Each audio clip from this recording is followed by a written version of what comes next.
Esto es Cabildeo Digital.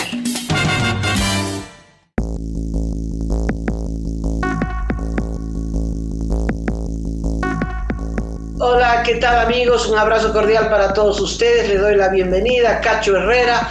¿Cómo estás, Cacho? Hola, Amalia, ¿cómo estás? Con muchas novedades para esta jornada.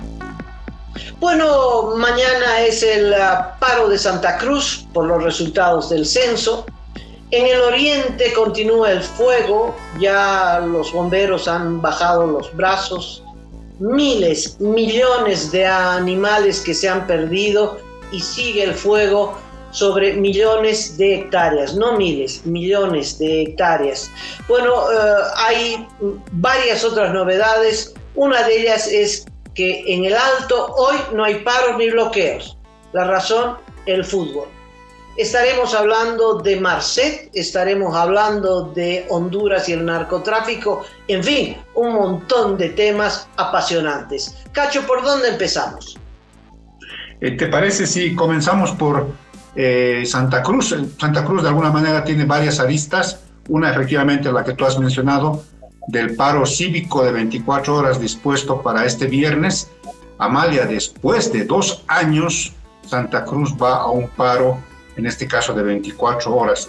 Diríamos algo así como del paro de los 36 días en 2022 al paro de 24 horas de 2024. La razón es la misma, porque en 2022 exigían que se realice el censo, que el gobierno no quería llevar adelante, y este año es por el censo también, pero los resultados que a todas luces no son los que esperaban las regiones y el conjunto del país. Así que veremos si esta medida se cumple. Prácticamente todos los sectores, excepto algunos sectores ligados al masismo, han decidido acatar el paro. Así que mañana otra vez las rotondas, las avenidas, las carreteras estarán obstaculizadas para que la gente no transite y con esto deje mostrar su protesta por los resultados del Censo Nacional.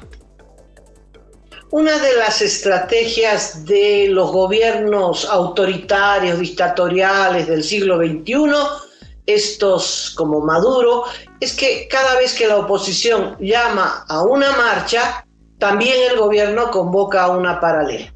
Y Arce ha convocado a una marcha para el 10 de septiembre. Esto para contrarrestar los bloqueos de los ponchos rojos, el paro de Santa Cruz y la movilización del levismo que comenzará el 17, es decir, una semana después de la movilización del gobierno. El gobierno hace 2 cosas de manera muy eficiente: tomar presos a inocentes, a la gente de oposición, perseguirla, procesar. Son eficientes que ni te digo. Cumplen un manual estricto de una eficiencia grande.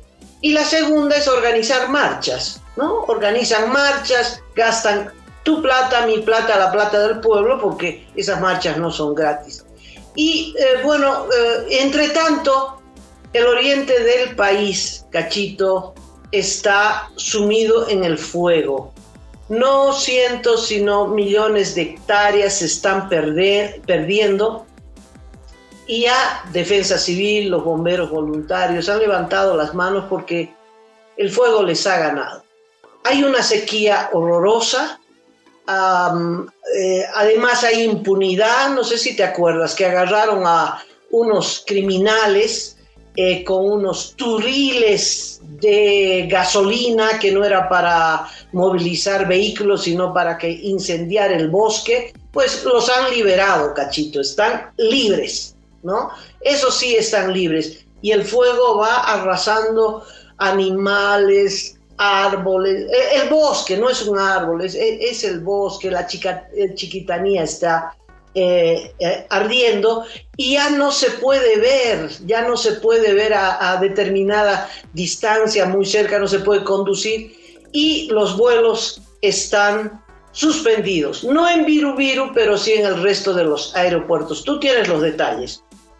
Sí, Amalia, se han cancelado la salida y la llegada de vuelos en los aeropuertos de Riberalta, en el aeropuerto de Cobija y otros aeropuertos del oriente del país. Pero además se han decidido que las clases sean virtuales ahora, que los niños no vayan a los colegios, sino pasen clases virtuales en los municipios venianos de Riberalta y Guayaramerí, en el municipio de Ascensión de Guarayos, en Santa Cruz, y en la capital Pandina, en Cobija, que igual está con una humareda densa, prácticamente no se puede ver, y claro, esto va a provocar afecciones respiratorias en varios niños, en varias personas en la capital de Pando. La cosa está muy complicada. El nuevo ministro de Medio Ambiente y Agua, el señor Alan Lisperger, ha señalado una cosa que es bien complicada. Dice que hay en este momento 59 incendios forestales activos que se están uniendo en muchos casos, Amalia, o sea, se crecen y se juntan y han conformado 7 complejos de incendios en el país. Y esto ya es pues incontrolable, ¿no? Imagínate, si se juntan los incendios, está quemando una mayor cantidad de extensión de tierra, bosques, pastizales, y lanzó una especie de alerta ayer. Ojalá el gobierno, por ejemplo, decida contratar esta nave gigantesca para para descargar agua sobre estos incendios. Algo tiene que hacer de emergencia, ¿no? Si son ya complejos de incendios, ya estamos hablando de otra cosa. Sí, leí un informe que en los últimos años, la última década, se han perdido 40 millones de hectáreas a consecuencia de los incendios. Y los loteadores, los avasalladores, están dichosos, Cachito, están dichosos porque cuando termine esta tragedia, esta pérdida descomunal de la mayor riqueza que tiene el país, ellos avasallarán, lotearán, venderán, se harán ricos. Lo que más me indigna es lo que te conté de este juez en Santa Cruz que liberó a estos canallas, a estos criminales que se los ha pescado con la gasolina en la mano, incendiando. No son incendios naturales, son incendios provocados. Y toda la gente que provoca esto es del MAS, es gente del MAS. Y protegida, por lo tanto, por el INRA, protegida por el gobierno. Como tú dices, el gobierno no hace nada. Gran diagnóstico del ministro, pero no hace nada. Quedan 150 millones de dólares en el Banco Central. Por favor, que los gasten contratando estos aviones y que hagan lo posible para frenar y apagar el fuego. Se los van a gastar en cualquier otra cosa, en financiar y en subvencionar a las empresas deficitarias del gobierno. Con eso, con toda seguridad. Hay un estudio de un diputado que era de Comunidad Ciudadana y ahora me parece que se pasó al bando de Manfred Reyes Villa. Bueno, pero al margen de eso es un estudio muy interesante. Pedrazas apellida este diputado, que dice que 14 empresas estatales deficitarias han arrojado en los últimos años una pérdida de 3.000 millones de bolivianos. Esas pérdidas, como las empresas siguen funcionando, las absorbe el Banco Central, préstamo.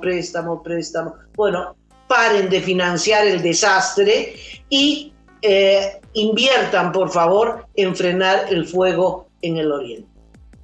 Uno de los elementos adicionales, Amalia, en este tema es que una de las resoluciones de la última Asamblea de la Cruceñidad es precisamente el exigirle al gobierno que tome cartas en el asunto en el tema de los incendios forestales. Y vamos a reiterar este pedido al presidente Luis Arce, que quizás en lugar de ir a entregar algunas viviendas de carácter social, algunas obras menores en los municipios, vaya a los lugares donde se están produciendo estos incendios y verifique cómo están muriendo calcinados reptiles, pequeños osos perezosos. Es grave lo que está ocurriendo, cómo los niños no pueden ni siquiera respirar, la gente no sabe qué hacer, teme que su casa a cualquier momento se incendie, se vaya devorada por el fuego. Sería bueno que el presidente un poquito se tome un baño de realidad yendo a estos lugares para que además entienda que es urgente, que es realmente urgente que se haga este tipo de contrataciones, porque ya todas las capacidades de la gobernación cruceña, de la gobernación beniana, del propio Viceministerio de Defensa Civil, ya están siendo sobrepasadas y se necesita ayuda internacional. Que no la ha solicitado. ¿Sabes? Es un gobierno que no hace nada, Cacho, que no hace nada, que no toma ninguna decisión, excepto meter presos a los de la oposición y organizar marchas para autoapoyarse, ¿no? Es grave, es muy grave. Después de eso, no hace nada. A propósito de eso, y cambiamos de tema, Cacho, hay un pronunciamiento de la empresa privada. Sí, Amalia, el presidente de la Confederación, Giovanni Ortuño, ha señalado ayer, a propósito de los 62 aniversarios de la Confederación, que los acuerdos con el gobierno, estos 17 últimos acuerdos, están avanzando lento, son insuficientes, ha calificado, pero que si no se hacen algo, la crisis económica se va a poner más dura en el curso de las próximas semanas. Él dice, están avanzando lento, pero lo peor es la inacción. Y entonces dirigió su mensaje hacia los parlamentarios. Me imagino, no lo ha dicho explícitamente, reclamándoles la aprobación de los créditos varados en el órgano legislativo, ¿no? Pero da esa sensación de que no están marchando en el ritmo que se quisiera los acuerdos con el gobierno, estos 17 acuerdos, y hay que de una vez activar a todas las instancias de poder, en este caso al legislativo. Solamente como un ejemplo, Amalia, te acordarás que entre los 17 acuerdos estaba la conformación de un gabinete turístico, que, por ejemplo, en la mirada de Carlos Hugo Molina, de Gonzalo Chávez, es una manera de inyectar rápidamente recursos, ¿no? Porque dinamiza mucho a muchos sectores rápidamente. Hasta ahora, pasadas 2 semanas y un poco más, no hay noticias del gabinete turístico, ¿no? Entonces, así están manchando las cosas muy lento. Recién se estaban cumpliendo hace unos días los acuerdos, algunos acuerdos de febrero de este año, y la verdad, como tú dices, no hay una especie de motivación, no se siente que el gobierno tenga ganas de hacer las cosas. A propósito de lo que dices, Cacho, el estudio que hizo este diputado Pedrazas, y vuelvo sobre este tema, es muy interesante porque son 3.000 millones de pérdidas en 5 años. ¿Sabes cuánto es eso? 400 millones de dólares y un poquito más. Es decir, 2 veces, 3 veces la reserva monetaria del país en cash, en efectivo, en divisas. Y esto es lo que hay que seguir subvencionando. Y la lista de las empresas deficitarias son Mi Teleférico, lamentablemente, que es la que más pérdidas arroja, y eso hay que subvencionarlo. Luego están empresas como BOA, está la empresa azucarera de Buenaventura, obviamente, y bueno, y otras, el TAM, la empresa pública Quipus, por Dios, Quipus, ¿no? ¿Sabes? La empresa que ha hecho las computadoras. ¿Quién puede comprar una computadora Quipus? Bueno, no la han cerrado, Cacho. Siguen pagando al gerente, a la secretaria, al personal. Bueno, 14 en total, que hay que pagar todos los meses los sueldos, el déficit, en fin.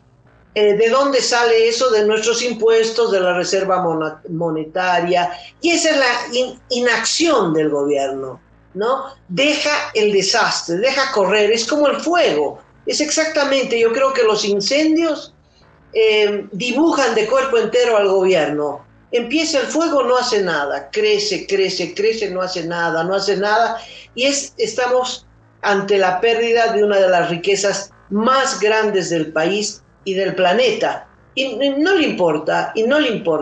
Entonces, este es el desastre del gobierno. Yo no sé cómo vamos a llegar al 2025, a las elecciones, en el marco de la inacción.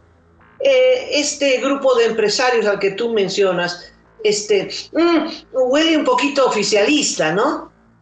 Quieren alguna cosa a cambio del gobierno, alguna dádiva del gobierno a cambio de este respaldo, que el Parlamento apruebe los créditos. Yo no sé cuán importantes son esos créditos. No hay ninguno de libre disponibilidad. Son créditos direccionados a un camino, a una obra, a una cosa así, que no van a resolver la crisis. Así los aprueban. Lo único que dice la oposición y el alegato de frenarlos es porque, primero, el gobierno no aprueba las leyes en contra de sus jueces prorrogados. Y segundo, es endeudar al país al cohete. Bueno, Cacho, cambiemos de tema. Sí, Amalia, porque en medio de esta inacción gubernamental, lo que sí hacen los personeros del gobierno es lanzarse con declaraciones inapropiadas, con unos exabruptos, pero realmente indignantes, como ocurrió con el ministro de Gobierno la pasada jornada, que retomó su protagonismo en los medios de comunicación. Estaba bastante callado después de que en el seno del Ejecutivo se le criticara que estaba ahí medio de candidato porque se iba a la entrega de obras, ya estaba ahí con su propia estrategia, le jalaron las orejas, se calló, volvió y directamente a atacar a la diputada Luisa Nayar, realmente con una cosa que ha causado mucha indignación, mucho rechazo, pero también en el fondo dicen algunos que podría ser una estrategia para desviar la atención por los problemas que hay. Pero el exabrupto ha quedado. Realmente lo que hizo ayer Eduardo del Castillo es impresentable desde cualquier punto de vista. Sí, mi solidaridad, pero absoluta, con la diputada Luisa Nayar, que acertadamente estuvo a la cabeza de las movilizaciones en Santa Cruz, con toda certeza estará mañana en el paro cívico de Santa Cruz, y reclamando por los resultados del censo, reclamando porque el gobierno con el censo hizo desaparecer a 1 millón de ciudadanos, gran parte de los cruceños, y entonces el ministro de Gobierno dijo, bueno, pero ¿de qué se queja la diputada? La diputada no tiene autoridad, ¿no?, para criticar el censo porque no tiene hijos. ¿Qué te parece el argumento extraordinario? O sea, uno no tiene hijos y uno no puede hablar, está proscrita. ¿Qué le pasa? ¿Qué le pasa? Y ya pasó la línea de la imbecilidad, Cacho, ya, ¿dónde más, no? Sí, sí. Y mientras ocurría esto, mientras se daba esta muestra patética de ignorancia y de misoginia, cambiando un poquito de tema, don Sebastián Marcet los estaba desmintiendo a él y a su viceministro de Régimen Interior. Espera, cambiemos de temas. Espera un ratito, hagamos un punto aparte y empecemos capítulo narcos. Cacho, ¿qué pasó? Cuéntame desde el principio. Esto es muy, es increíble prácticamente, para decirlo en una palabra. ¿Te acuerdas que la pasada jornada, bueno, en realidad hace 2 días, el viceministro Johnny Aguilera dijo que el caso de la balacera, donde fue gravemente herido el Colla, Erlan Ibar García López, había sido esclarecido, porque el resultado de la investigación era que el Colla traicionó a Marcet, se quiso apoderar de los negocios del narcotráfico y por eso es que Marcet mandó a ejecutar.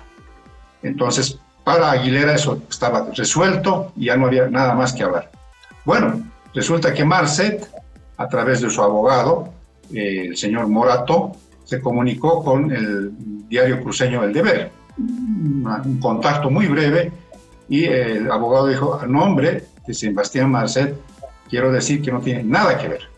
No ha ordenado nada, o sea, no sabe nada además, o sea que no estén echándole la culpa por algo que no tiene nada que ver. Esta es una versión del abogado, por supuesto, no es la verdad absoluta, es la versión del abogado, pero que desmiente la versión del gobierno en sentido de que fue Sebastián Marcet el que mandó ejecutar al Colla y que entonces queda resuelto el caso.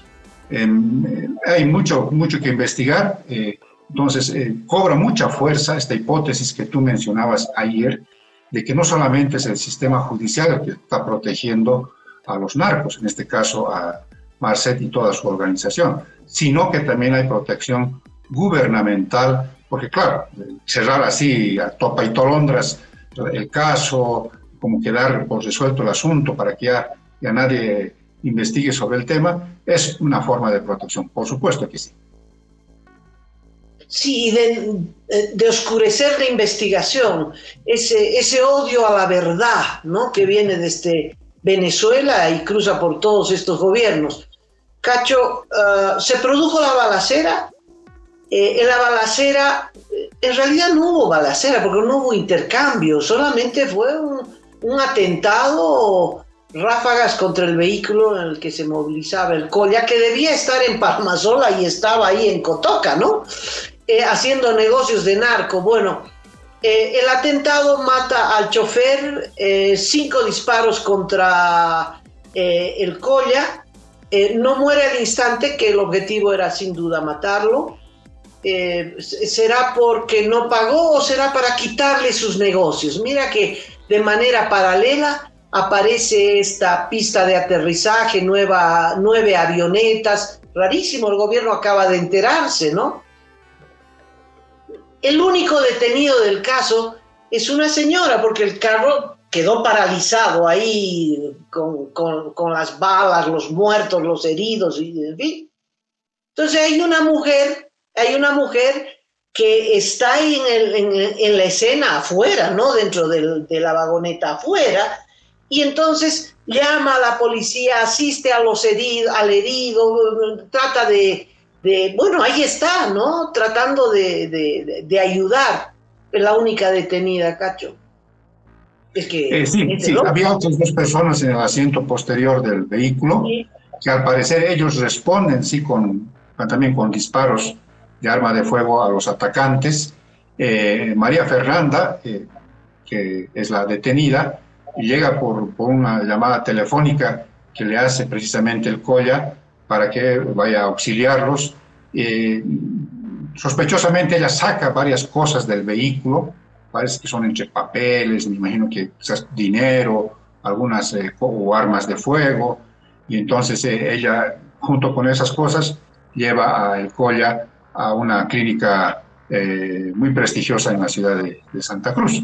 Entonces, el Colla en este momento está con un coma inducido, se le ha dado 50 días de impedimento, está en calidad de aprehendido, o sea que hay policías afuera de la sala de terapia intensiva para que no escape, y lo que pueda decir es realmente importante, ¿no?, qué es lo que finalmente ocurrió. Si confirma la versión del gobierno de que esto fue un ajuste de cuentas y una orden directa de Marcet, o que es una pelea entre grupos de narcotraficantes por esto que tú dices, por quitarse espacios, escenarios de negocio del narcotráfico, a vista y paciencia del gobierno, porque ahí está el aeródromo, están las avionetas y está una cantidad enorme de droga decomisada, incautada a Marcet en Europa. Tú tienes los detalles, Amalia. Sí, ahora te cuento, pero entonces esta mujer no era una transeúnte que socorrió, que era la versión que yo tenía, no, llega porque alguien la llama. Ahora es interesante que ella aparece primero antes que la policía, porque en Cotoca hay policía también, alguien podría llegar frente a una balacera de esa magnitud, no llega nadie, parece alguien que es del grupo, ¿no? Del grupo, lo que tú dices, es alguien vinculada al propio Colla. Entonces está detenida, además de los 2 que iban atrás, que no sé si están heridos. Me parece que están heridos también. No se sabe a ciencia cierta, Amalia, porque han escapado. O sea, salieron como pudieron. Escaparon. Sí, y se metieron al monte, y no se sabe ya de ellos, están siendo buscados por la policía. Bueno, es de una eficiencia impresionante. Hay una balacera, no llega la policía, pero llega una mujer, socorre al Colla, lo saca del bus, lo lleva a una clínica y la policía no aparece. Como no aparece, los sobrevivientes escapan. Bueno, normal. De una eficiencia la policía.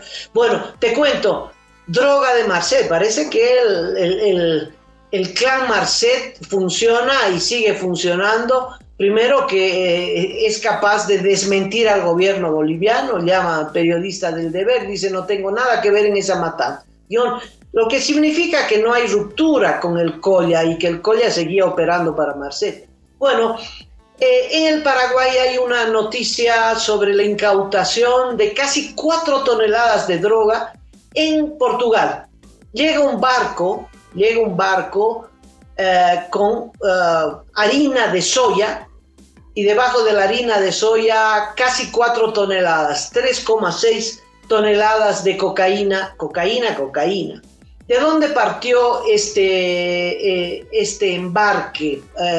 Salió de el Paraguay, llegó a la costa de Uruguay, en Montevideo.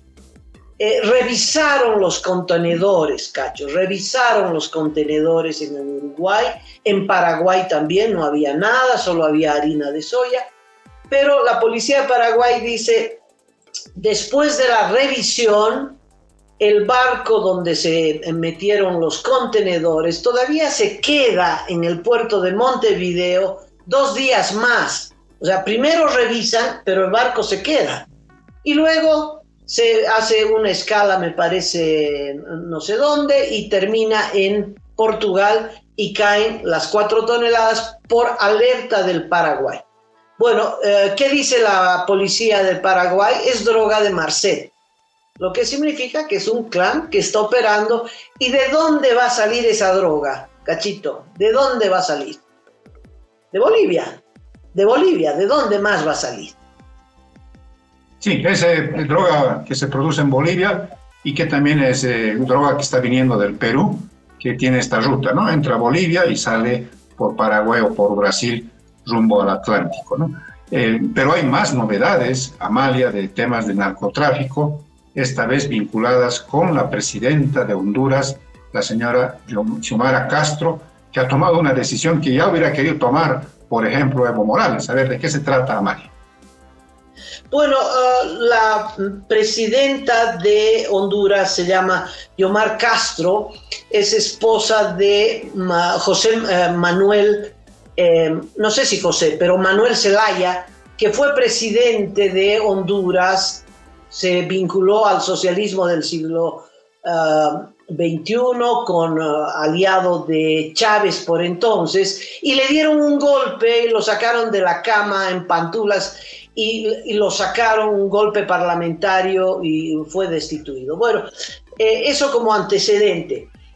No te olvides que antes del triunfo de Xiomara Castro, que está vinculada a Venezuela, había gobernado José Orlando Hernández, que era de derecha. Bueno, cuando terminó su mandato, vino a Estados Unidos y se lo llevó del cuello, lo han procesado en Estados Unidos y le han dado 40 años de prisión por vínculos con el narcotráfico.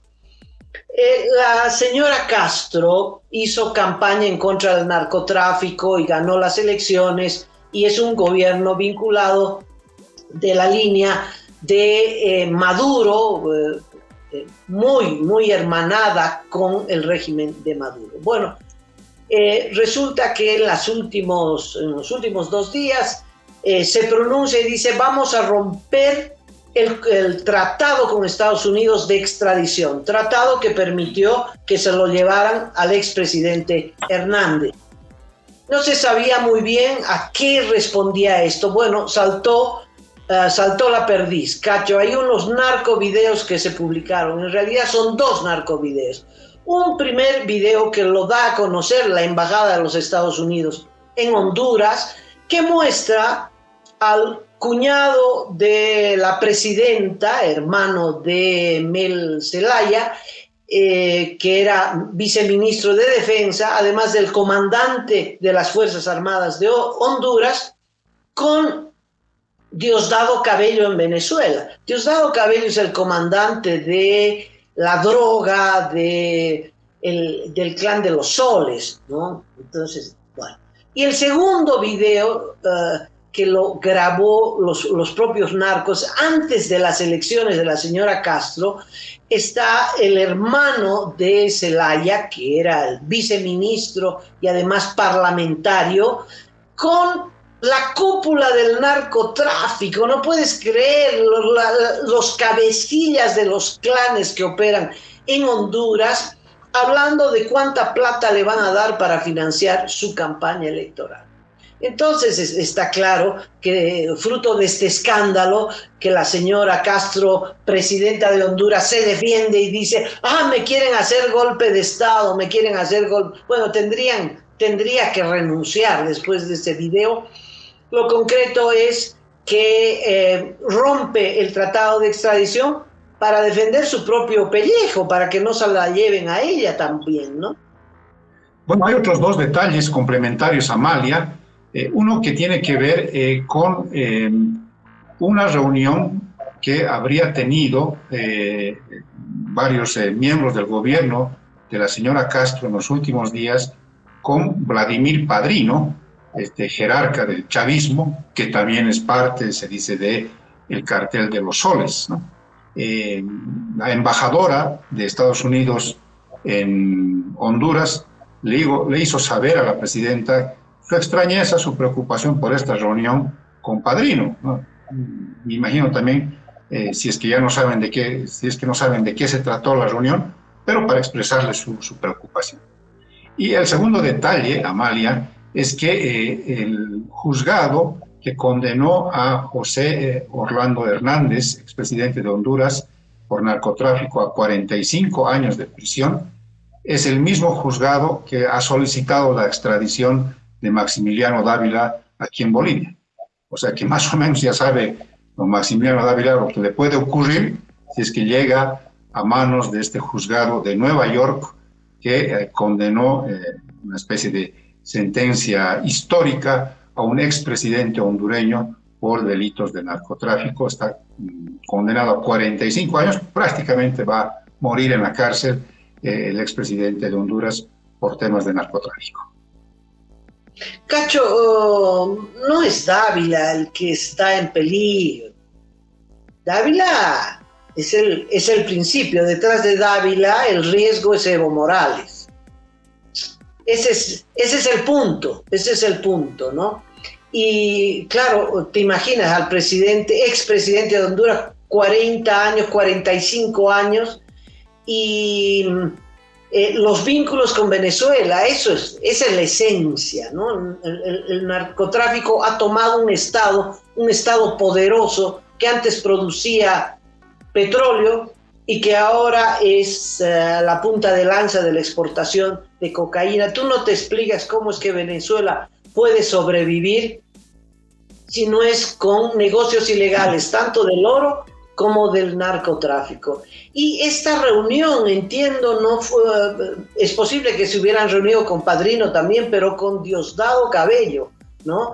¿Qué hacían estos dos altos jefes, ministro de Defensa y comandante de las Fuerzas Armadas, reunidos en Venezuela con la cúpula del gobierno, pero con esa cúpula vinculada probadamente con el narcotráfico? Y luego aparece este video. ¿Has visto cómo es el narcotráfico, no? Son los narcotraficantes los que hicieron este video y lo sueltan oportunamente, ¿no? Lo sueltan oportunamente y claro, después de este escándalo y de esta prueba, no sé cómo pueda sobrevivir la señora Castro en el gobierno de Honduras. Esta es una secuencia muy interesante, Amalia, que por supuesto tiene que ver con esta decisión de Maduro y de querer aferrarse al poder, porque ya le han incautado el avión en República Dominicana, ya han encontrado nexos que tienen que ver con el narcotráfico, con el poder político de Honduras. Y para hoy día, Amalia, esto es un reporte de Infobae, Estados Unidos anuncia duras sanciones contra el régimen de Maduro por sus crímenes de lesa humanidad. Dice el reporte lo siguiente, Amalia: la Casa Blanca tiene previsto anunciar hoy fuertes sanciones contra represores oficiales de inteligencia y determinados miembros del Tribunal Supremo de Justicia y del Consejo Nacional Electoral. Entre comillas, la decisión está tomada y las listas de los sancionados está confirmada. Se anunciará este jueves en la mañana si el presidente Joe Biden no decide postergar la difusión de las medidas, aseguró una fuente muy confiable a Infobae. Entonces, son cosas que están pasando día a día para presionar seguramente a la salida de Maduro, porque se le está acortando el tiempo, se está achicando las posibilidades ya de una negociación, si es que hubiese habido esa posibilidad, ese escenario en manos del dictador venezolano. Y colorín colorado, Cachito. Sí. Bueno, nos despedimos, Amalia, con esta última novedad, que es el partido de hoy entre Bolivia, y Venezuela. Bolivia juega de local en la ciudad del Alto, primera vez que juega una eliminatoria mundialista en otra ciudad que no sea La Paz. Por tanto, la selección boliviana ya tiene un nuevo fortín, que es la ciudad del Alto, el titán de Villa Ingenio, así que la gente seguramente a partir de las 4 de la tarde va a estar atenta a lo que pase con este partido de carácter internacional. Si se quejaban por 3.500 de altura del Hernando Siles, los han subido a 4.000 metros, Cachito. Es un lindo estadio por lo que me cuentan, no lo conozco. Sí, está espectacular. Han facilitado, están disponiendo 20 buses municipales para que lleven a los aficionados hasta Villa Ingenio. Todo está, digamos, a pedir de boca. El gramado está espectacular. Han puesto butacas, aunque son provisionales, pero han puesto las butacas que exige la Conmebol. Solamente se requiere que esta tarde Bolivia se haga respetar como local, gane el partido y, bueno, de alguna manera renazcan las esperanzas. Si ocurre lo contrario, mañana todos estarán cabizbajos. Bueno, no hay bloqueos en el Alto. Esa es una gran noticia, es una primicia. No hay bloqueos en el Alto. Hasta mañana. Hasta luego, Amalia. Cuídate, por favor.